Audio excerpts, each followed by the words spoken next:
Hello and welcome back to the Full Figured Interviews, where we talk to some of the incredible people in our Full Figured community.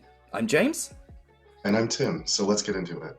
Today we are speaking with the Full Figured Industry Awards 2024 Big and Tall Model of the Year, Mr. Cameron Boyland. Hi, how's it going? How y'all doing?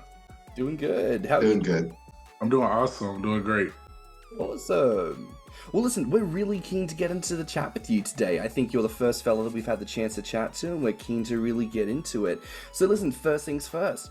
For the viewers who do not know you, what is the first thing you want them to learn about you? The first thing I guess I would want them to know about me is that I am an advocate for size diversity and inclusion, body positivity. Although I am a professional big and tall model, my journey is not for me, it's for the community. I love that. I feel like there's been this running theme with a lot of the people we've had the chance to chat to that, it's really not just for the individual, it is for the collective.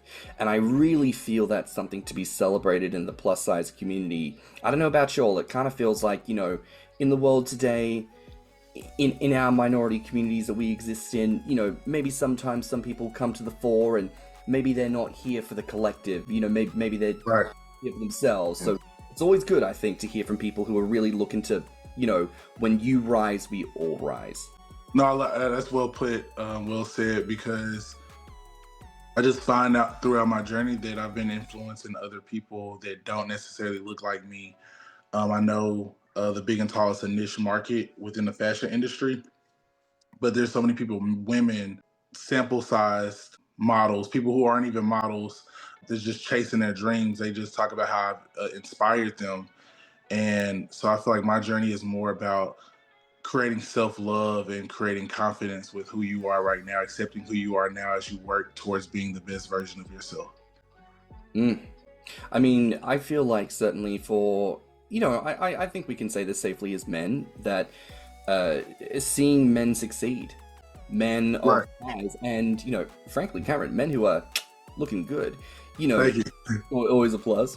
But, men succeeding and showcasing, I think, a very beautiful aspect of masculinity that, perhaps in a time when there are some questions that should be asked about how some of us might be conducting ourselves, there's examples like yourself who are out here looking fantastic, representing and showing that there is a really, really encouraging way to exist in the world, inspiring people to do what they do. So that is absolutely commendable, my friend. Thank you. I appreciate that. Of course. But on the notion of being a bigger guy, how did you come to this point of finding the love and pride that you have for the body you're in? I give that credit to my mother. I guess in my youth, my mother just always instilled into my brother and myself that, just because you're big doesn't mean you have to, lack or slacken in your presentation. At anything, do more. So she just instilled that confidence within me, was just big on the fashion and just being presentable and taking pride within yourself whenever you step outside of the house, regardless of what your size was. So that just kind of goes back to my upbringing. And then as I just got older, I feel like my family just allowed me to be involved in different activities. Although I'm a bigger guy, I definitely play football. That was a must in my family. But I was in orchestra, I was in theater, I was in a lot of different activities. And I feel like that helped me build my confidence and kind of help find out who I was at an early age in my life. Well, a lot of people don't get to figure out what they like to do until they're older and get to explore different things. So I've always had the leisure to try different things. Hey, I want to try dance. I want to try this. I want to try that. And I did so many different things. I feel, and now that I'm older, I realize how all of those different activities have contributed to who I am now and how it's helped me become confident in anything that I decide to pursue. I did different languages, Mandarin, Spanish, French. So I think a lot of that just really helped me evolve into Big Cam. How do you feel about like other terms that we tend to use for larger people, like chunky, thick, fat? Is there anyone that's like particularly triggering for you, or is there one that you've potentially like reclaimed for yourself? No, it doesn't like really trigger me. I think it's kind of funny a little bit because I remember my mom shopping for our clothes, and I think she used to have to look in the husky size or whatever. So it's just so many different terms. But I mean, I just feel like I'm who I am. I don't go by Big Cam necessarily just because of my size, but I go by Big Cam because I have a big personality, I have a big heart, I have a big smile. So I just think everything about the essence of who I am is big. Well, and funny enough, like you mentioned, everything about you's big. Well, everything is big in Texas, where you happen to be based. Absolutely. And so, with like the South being known for everything being bigger, big food, big parties, big hair, big all that. Another common theme that because we've talked to a few other people that are also based in the South or close to, and we've asked them like, what's the market like? What's your opinion on the fashion market for the South for plus size people? I feel like, well, I was just honored with the title of being board of director for Texas Fashion Week. So Texas is actually becoming another fashion hub within the fashion industry with the CFDA. So I feel like it's definitely growing. I just feel like this is a big transition for Texas in particular. I feel like it's this big migration. People are moving here, living here. The economy's better. A lot of businesses, headquarters are coming down here. The fashion industry is growing. So I just feel like it's not oversaturated. Even though New York is like the capital, LA is another capital for fashion, there's a lot of opportunity here. And so I feel like for plus size people, I feel like they should kind of like jump on early before every, because once something like really starts booming, that's when everybody wants to jump on. But I definitely feel like that's the next big thing. Like you said, everything's bigger in Texas. So I've had a lot of opportunities here. My mother agency is actually out of Texas. That's where I started. JCPenney is headquartered here, and that's where I did my casting audition. And so this is where it started for me. But the thing about Texas, a lot of my opportunities are size neutral. So it's cool that I'm plus size, but that's just not really a factor. Like to them, I'm just a model or an influencer. And I kind of like that to an extent because even though I know it's good to have this niche market, but at the same time, what's up with all these labels? Like I feel like we're just we're shifting into an era where like, labels aren't always necessary or like, unless you decide you want to be labeled, but it's just like, I feel like for me, getting into the industry, I definitely had to highlight the fact that I was a big and tall model with everything I've done. But now I feel like with my accolades and my accomplishments, I don't think it necessarily has to be spoken unless it's just something particular. But I just feel like you see it. Like you see, I'm a bigger guy. I just did an advertisement with a celebrity figure influencer. Her name's Miss Jackson. On Instagram, we did some Valentine's Day things. She didn't have to come out and say, "Oh, this is a bigger guy" in the ad, but it's just like all the comments, like people see it. So I think it just depends on the situation and what it's for. But I think there's a lot of opportunity for plus size men in the South, plus size women as well. I feel, from doing my research, because it's not just something that I'm doing because it's necessarily a hobby or a feeling. I've actually took the time to research the industry and look at the potential and the whole SWOT analysis on being a plus size model and realize 70% of all Americans are considered plus size. So I definitely feel like there needs to be more representation. So that's why I'm like, so with everything being highlighted, plus size, if everybody, majority is plus size, why does it always have to be labeled or pointed out, this is plus size? They make us feel, I feel like in the fashion industry that we're the minority, but we're actually the majority. And I think it's wonderful that point you bring up that you're finding yourself in the position of a lot of opportunities where it really isn't about your size. It is about the fact that you are quality, plain and simple. Right. And people want to get some of that shine.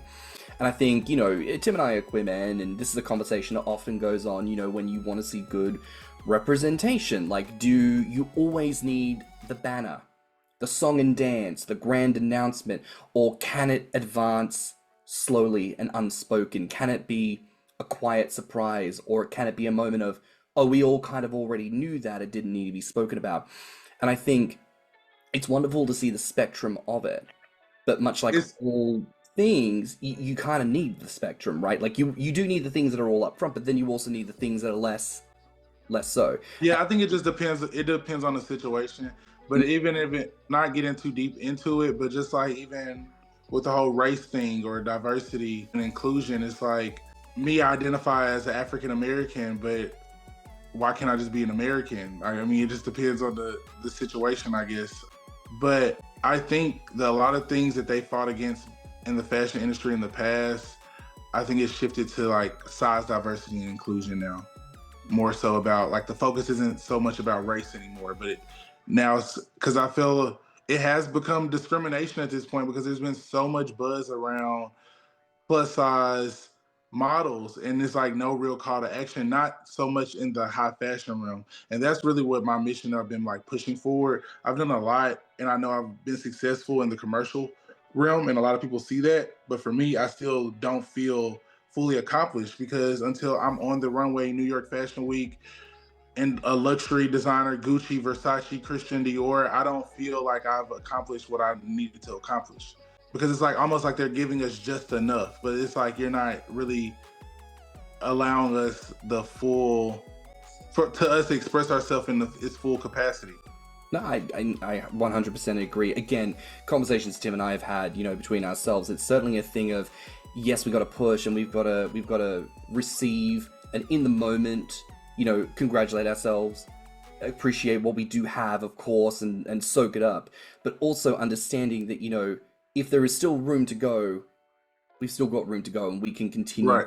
to move forward with that. And I love hearing that, for yourself, it's still that goal that, you're not just satisfied with being here, even though, of course, as you say here, there are accolades, there's accomplishments. It's the wanting to push further. And I want to see that for you, man. I want to see you on that runway. I want to see you dressed by the big labels because they need to be dressing a beautiful big boy. And we need to see all of that fantasticness right there on the runway. So I love that. And speaking it out into the universe here on the recording, we'll see you on that dang runway. And hopefully, yeah, I write it down, my manifestation, not just on the runway. I want to be the next big icon, fashion icon of the world. International.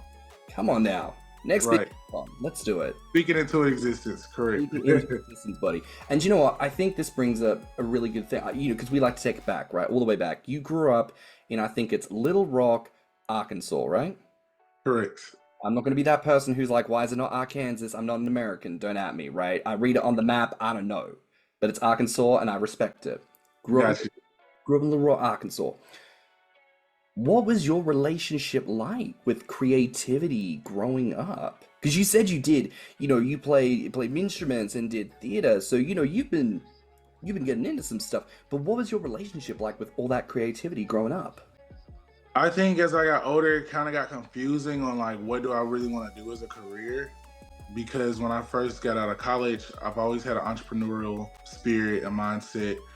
I was working as an operations manager for some big Fortune 500 companies, and I just hated it. I just felt like I wasn't, like my creative side was just dormant at the time. And so I was like, what do I really want to do? And so now being a model and being a creative director, being an entrepreneur, I'm able to utilize all of my skill sets.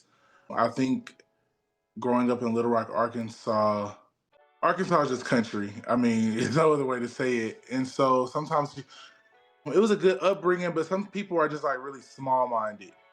And so when I first started my modeling journey, people were like, what are you doing? Like they're so used to just the traditional jobs and working that, and they didn't really understand it. Now I feel like they understand it. They've always been supportive of like, even if they didn't really understand it, my family and friends, they have been supportive. Like, well, whatever you want to do, whatever. But I don't know what really, I think just watching a lot of TV, because I didn't really just have anybody around me that really inspired me. I just remember watching like VH1 and MTV, and maybe I would say, so my grandmother and my dad's side of the family are from New York. And so I felt like a lot of things that they kind of pushed me to do or allowed me to do came from them being just exposed to different cultures and exposed to different things. So I had a lot of freedom to express myself. And I think that transitions into my to my current lifestyle because it makes me not scared to try different things. And even like with the fashion, when I wear stuff and I style myself, I'll wear something that most people are like, oh, I didn't think that went together.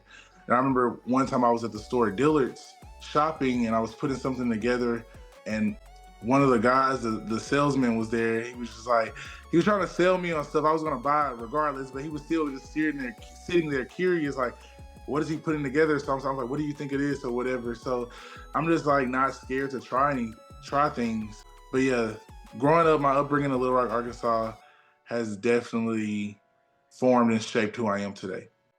And I mean, I'll ask this again as a non-American here. Like, what do you think it is that defines Arkansas as separate to anywhere else? Is it in the South or the Midwest? We're the South. We're known as a natural state. Okay. Um, What would you say I distinguishes Arkansas from the rest of the South?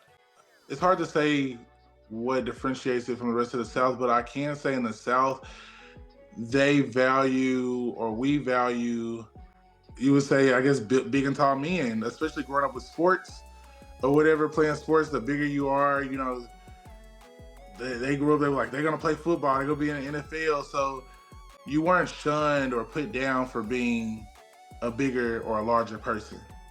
Just like, I guess you would say in most countries outside of the US, like, you know, that was a symbol of wealth if you were bigger. So I just feel like being in the South definitely helped me feel more confident about being a bigger guy. I was also going to point out, Arkansas is also it's a lot of American history because Little Rock was the city where schools were first integrated. Yep, Little Rock 9. Yeah, Little Rock 9. Got Bill Clinton, that's from Arkansas. So Okay. That's really cool. And, you know, I think certainly, you know, reflecting on what is very clearly a calm confidence in yourself, I get a sense of that. You know, someone who comes from a background of, it is what it is, and we're going to come at it with, you know, that natural ability, that natural cadence that really shines through, which is wonderful. And I wanted to ask, because as I mentioned, you're doing some research. You know, I think it was cello and double bass, right? yes, I played the cello and double bass. So you're musically talented. You've done theater. Where did modeling come into the picture? When I started acting, I've always wanted to be an actor. I always saw myself in movies, Hollywood. And I remember when I got signed, I was like 16 to Excel Talent and Model Agency. It was a big agency based out of Little Rock. I remember one of the contestants on America's Next Top Model her name was Danielle. She was based out of Little Rock, Arkansas. And she was signed to the same agency I was later signed to. And I remember doing auditions. They were prepping us for castings and things of that nature. And they told us, like, hey, you're going to have to learn modeling as well. You can't just be one-dimensional in the industry. So it goes hand in hand. So we have to take my headshots. And I remember taking my headshots for the first time. And I remember I was like so pissed off when I showed my mom afterwards, because she was like, these are great. But I'm thinking when I was younger, I just wanted to show sex appeal or whatever. But it was just like the commercial vibe, the happy vibe. And that's cool. Like, I love that. I know I have a great smile. I've taken pride in that, but I'm like, I want it to be versatile. I don't want to just be seen as the happy, jolly, the fat kid all the time or whatever. I want it to be like desired like other people. And so now I've utilized and exercised like both aspects of it. Like, I'm good on both sides now. A lot of the editorial things are things that I put together for myself, opposed to my bookings. But yeah, I feel like just doing the acting is kind of how the modeling came into play. And then I just became comfortable in front of the camera. And then later on, 2019, when Shaq had did his Big and Tall model search with JCPenney and Wilhelmina, that gave me the opportunity to be like, hey, you know, I'm already kind of familiar with this. So I came to the casting audition. I was confident. And that's why I keep telling people, like, your looks may get you noticed, it may get you in the door, but the confidence is what sells. That's what keeps you there. I love that. And listen, I'm gonna just put it out there. You know, I love that you mentioned that, you know, you don't just want to look jolly and happy as a bigger guy. You also want to rock that sex appeal, which, again, come from two queer men, guarantee, tell you, Thicc, you got that nailed down, buddy. Thank you. So you had mentioned the J.C. Penney's Wilhelmina campaign, and you've also been in quite a few others like Nike, Johnny Biggs, DXL. You've worked with different agencies. Has there been any improvement in in the plus sized clothing since you started in the industry? Like, has the product gotten better since you started modeling, or do you feel like Yeah, it's gotten? products have definitely gotten better material wise, being able to stretch and be more adaptable. Everything isn't cookie cutter, so they're actually taking in consideration that we're not all shaped the same. Like I may be a 2X, I may have a buddy that's a 2X, but we may wear it differently. Like I have a longer torso, he may have a shorter torso. So a lot of different things. I like Polo, for example, how they have the 2X big or 2X tall. So it's definitely gotten a lot of better. I've definitely seen improvement. And then in recent years, you founded the Bigger Picture Modeling Agency. What aspects of business management did you find that you had to learn during that process? I feel like as far as like running a business, I've already had that background.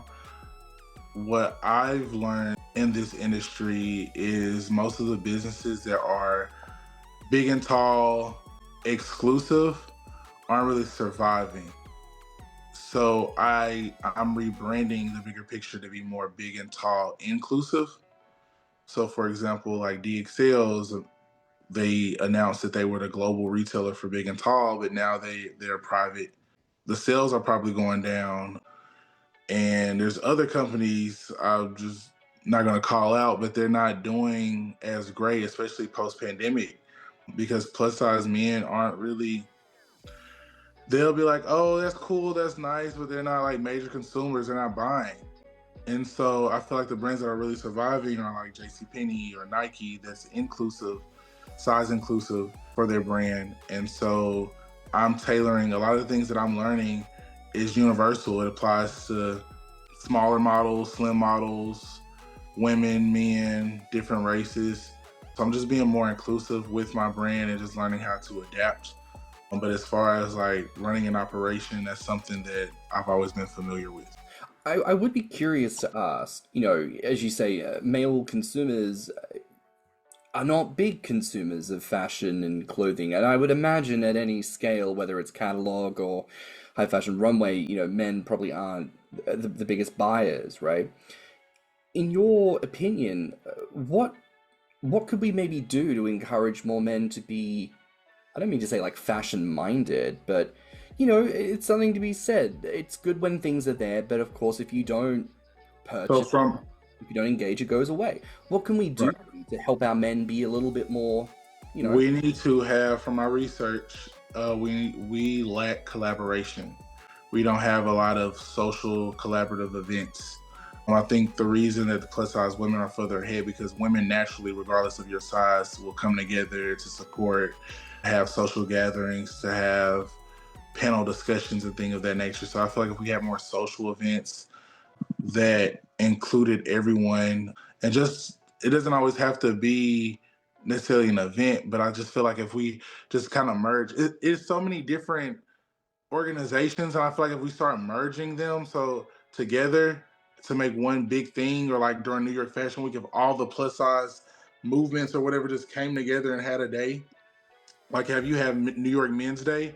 What if you had New York Fashion Week Plus, like a day just for all plus size people or whatever? So I just feel like it needs to be more collaboration to help people feel more confident. I think it just goes back to the confidence and in men. Even with me launching certain campaigns, I'll hear guys all the time, hey, help me do this, can you do this? And I will provide the opportunity, and then they still like flake or just won't. At first it used to like really piss me off, but then I started having to take myself out of it because I'm like, people ask for, opportunity, because I realize everybody's not like me. But it's like you ask for the opportunity and then you get the opportunity and then you drop the ball. And I had a friend the other day, he asked me to help him to put him on with an agency. I connected him with my agent. They're ready to sign him. And he's just like nervous and stuff like this. So I'm just like, but I think it really just goes back to a lot of plus size men just feeling defeated or not feeling good enough to even try different things. It's certainly that thing, and I think we had a conversation about this recently, Tim. You know, if you say, I'm gonna try, right? Like, you have to try. You can't just go in there and do a little namby-pamby. You can't do that. If you're gonna try, you have to try with your whole chest, both feet in it. If you are already, from the moment of, oh, I'm gonna try, and you're already qualifying that with, because it probably won't work, and I'm not gonna do, like, you're already starting to hem yourself in and deliberately. Right.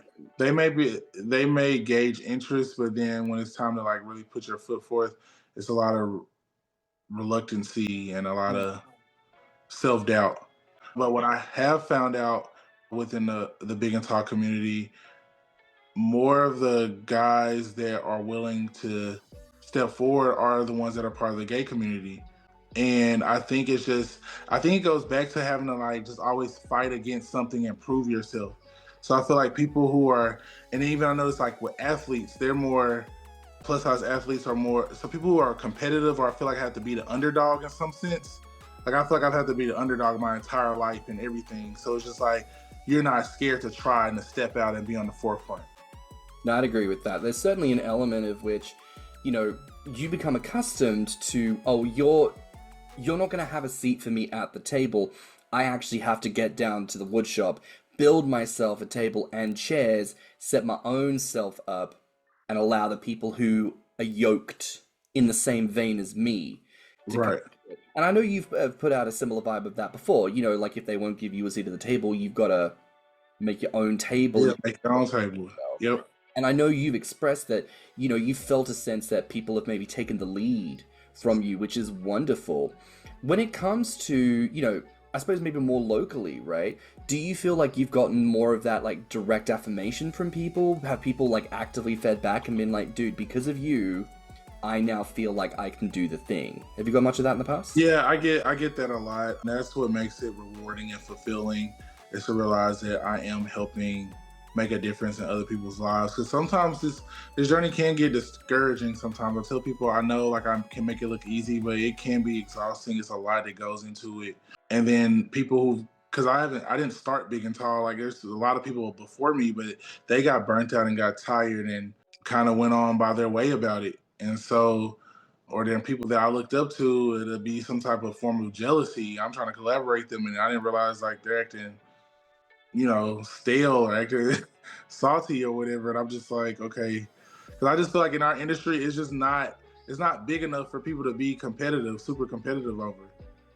But I can kind of see the competition, especially. I feel like the industry is kind of going backwards. Like as far as opportunities, it's starting to go back down. So it's not that many opportunities. So, and then I saw something as well online where they were like, it's the same the big and tall guys is modeling. I think it's interesting, you mentioned that thing of people who might walk into an opportunity with a little bit of that sense of saltiness or, a disagreement. And it's like, sure, like we can have our moments, but also, like you say, the community is not really big enough to be having that kind of a moment. You know what I mean? It's like, Right. If we're all here trying to collaborate, trying to lift as we grow, lift as we climb, and all this, I think people really do recognize that negativity that some people can maybe bring into this space. So I think it's great that you approach it with that attitude of like, well, if that's what they're bringing, you don't have to match that. You can just decide, well, that's them, that's this moment. Right, because not to like be cocky or anything, but with my accolades and things I've done, I feel like I should really have been way bigger than what I am. I was Skims, one of their first, Kim Kardashian's first big and tall model, a model for Rihanna, Shaq.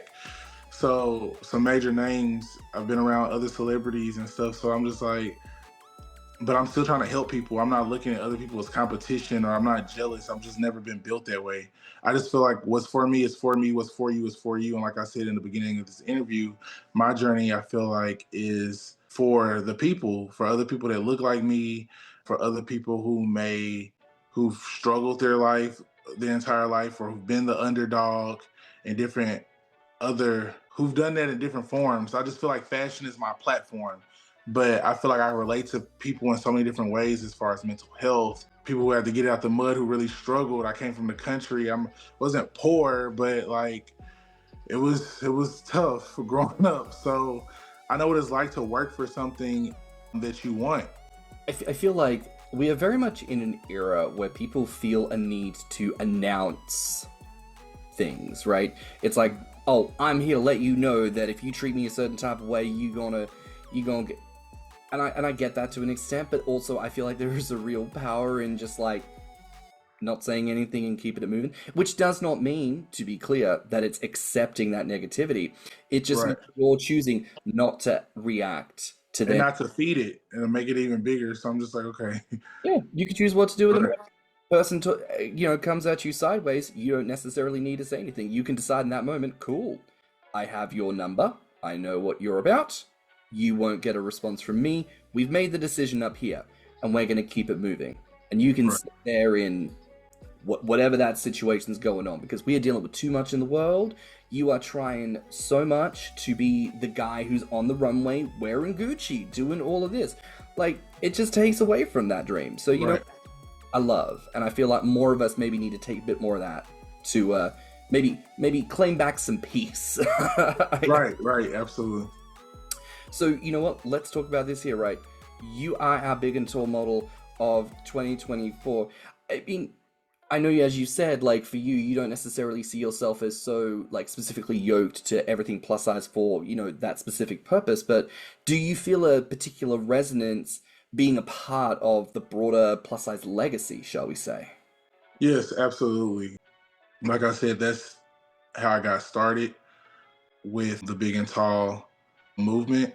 And so it does make me feel good to know that I do resonate the most with people who look like me and share similar this share similar frustrations of like going shopping and seeing stuff you like it doesn't fit right, or always, even if you're losing weight or you look good, you just still feel like I'm too big, or maybe people don't accept me because of this. Like, so we share some of the same sentiments in the community, regardless of how attractive you may be or how other people may find you attractive. You still feel the same things that other people your size feel.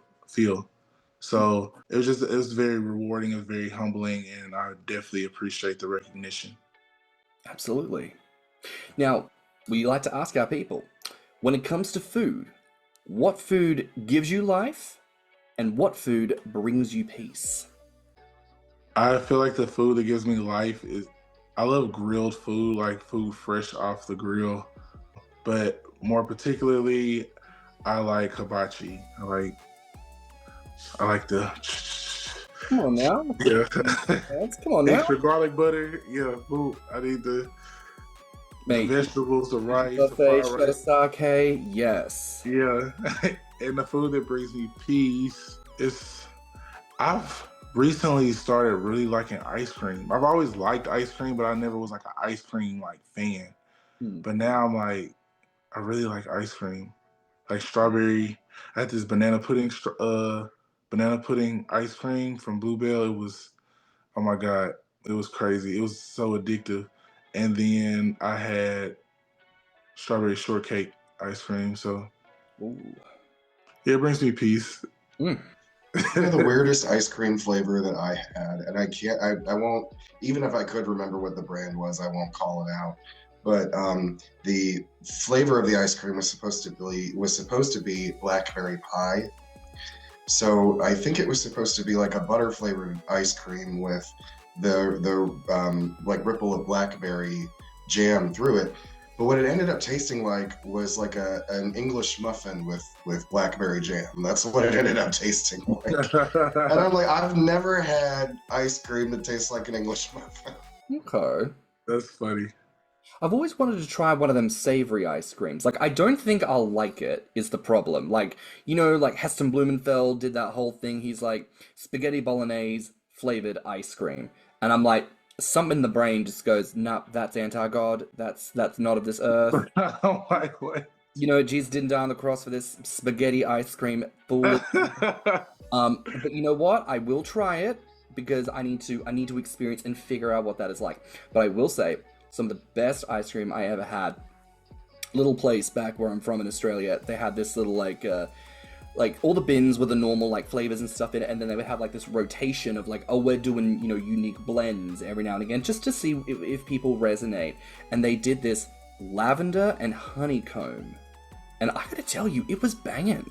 I think I've heard of it. I think I've tried it at an ice cream shop before. So just to put it out there, if anyone watching happens to, you know, run a business where they do lavender honeycomb ice cream and they want to send us little samples, you know, you can email us and you know we'll discuss the details. Thank you, please. Yeah. All right. So I feel like we've talked a little bit around about this, but I want to zoom in on it a bit, right? Because obviously we're talking, you know, today a bit more about the plus size everything.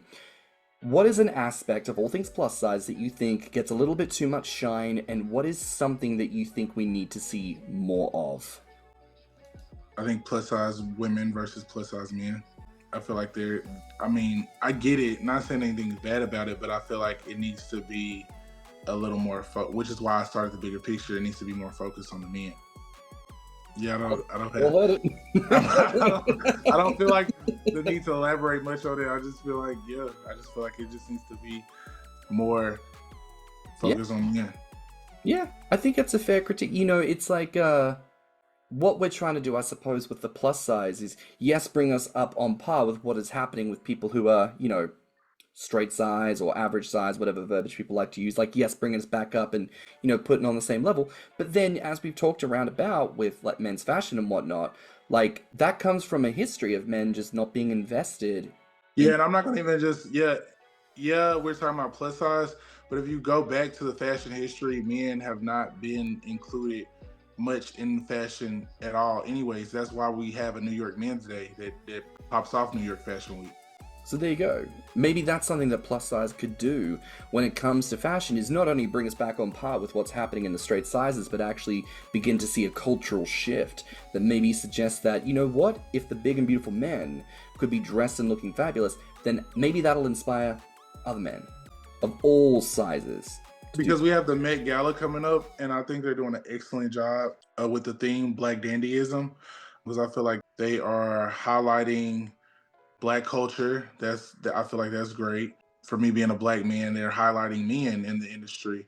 But I would love to see something that highlights like size inclusivity as well. But I feel like, I think they're going in a great direction. But when it comes to high fashion, I just feel like I want to see more. Like even like they could definitely do more with plus size women. I'm not saying they have it all figured out, because I feel like Precious Lee, she's killing it. But I feel like I want to see another icon that's a male, plus size male in America. Because they're doing it over in London, in the UK. I'm seeing it. But why aren't we doing it over here? And then the thing is, one of my friends asked me the other day, they were saying that, you know, we probably need to get in touch with some of the designers that are plus size. And we do have plus size male designers. And I'm trying to say this in the most, I guess, professional way, but it's hard because a lot of the designers that are plus size, they tailor more to women. They want to design for women. I think because maybe with women designs they may feel more creative or whatever, or especially if they're members of like the LGBT community, they just want to design for women more. Very possible. But you know what, this is the call out then. For anyone out there who's looking to design for the Met Gala and wants to see a big, beautiful man show up and look fantastic, his name is Cameron Boyland. He's here with us here on The Conversation today. And if we can't make it happen for 2025, then you'll need to get into his DMs and make it happen for 2026. Please and thank you. You're so funny. So, what's next for you, and like, what do you want to be the next big project for you? I am working on an exclusive Big and Tall fashion show. I want to feature professional NFL athletes, football meets fashion. This summer, I'm working on collaborating with a luxury formal wear designer based in Dallas, Texas, which is funny because the theme is going to be everything's bigger in Texas. And so working on that, because as a lineman within the NFL, I played college ball as well, but we often get told, we don't get the recognition that we deserve in the field. And so I just feel like athletes have an opportunity in the fashion world as well. And they've always been trying to, before the games, they always try to get fresh. So I just feel like merging those two needs together as far as being a big and tall model or being a bigger man. NFL is a big man sport. They like fashion, merging it together, taking advantage of influencer marketing will definitely help make more of a statement and for the industry to hear what's going on. Can't wait to see. Basically, what my movement is, I feel like, say that, like, we're trying to knock the door down, knock the barriers down.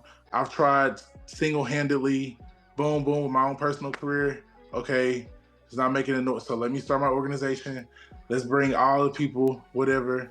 So knocking at the door, steady banging at the door, still issue. So I'm like, let me take some people that's already in the industry, big names. Like, y'all gonna hear me one way or another. Like, you gonna hear me one way or another. Like, I don't give up. So I'm still working at different angles. It's more than one way to skin a cat. So I'm doing with my personal career, but I'm also utilizing my organization to attack the mission. I love that. And this all comes back to the confidence that you exude. A man who is driven to see the work done and to see it done excellently, which is ultimately what we need. We need it. And I'm sorry to cut you off. And I just feel, like I said, I'm not a jealous person, so it doesn't have to be me. If it's somebody that I know that I've helped, that's going to make me feel good regardless. Like, it doesn't have to necessarily be me. Totally fair. And listen, if that's y'all out there listening, watching this, this is your call to action. Use your influence. And if you're considering, getting into modeling, look at opportunities, get researched up, look at what things are out there for you, and become a part of this movement together. I think, again, that is the beauty of what I'm seeing in the plus size everything, is that it is all of us together coming as one voice to shout to the heavens what we need. And I feel like the more we do that, the more we will see change, the more we will see the success for not just one of us, but for all of us. And to that point, I want to say, Cameron, thank you so much for your time today. This has been a pleasure.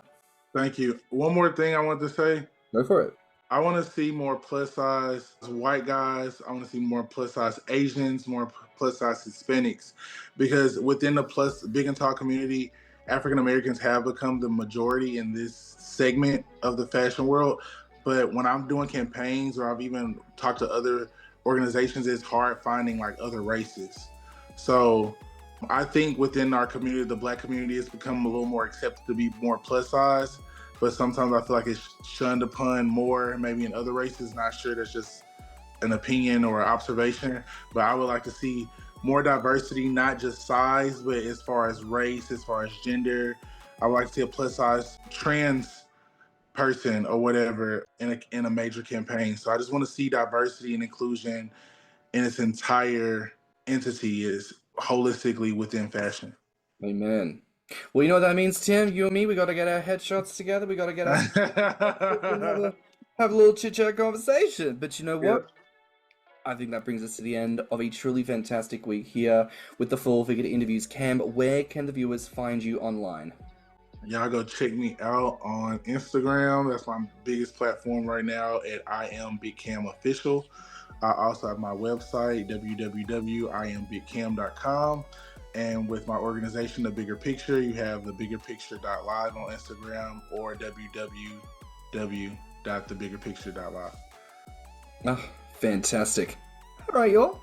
That's a wrap. You can find me on Instagram at Stanham. And you can find me on Instagram, YouTube, and TikTok at Thicc. Now, please like this video, and if you haven't already, subscribe to the channel. Comment below and let us know your thoughts on today's conversation. Share the video with your friends and encourage them to tune in next week, where we'll be speaking with more full-figured excellence right here on the channel. So until then, have a great week. All right, thank you.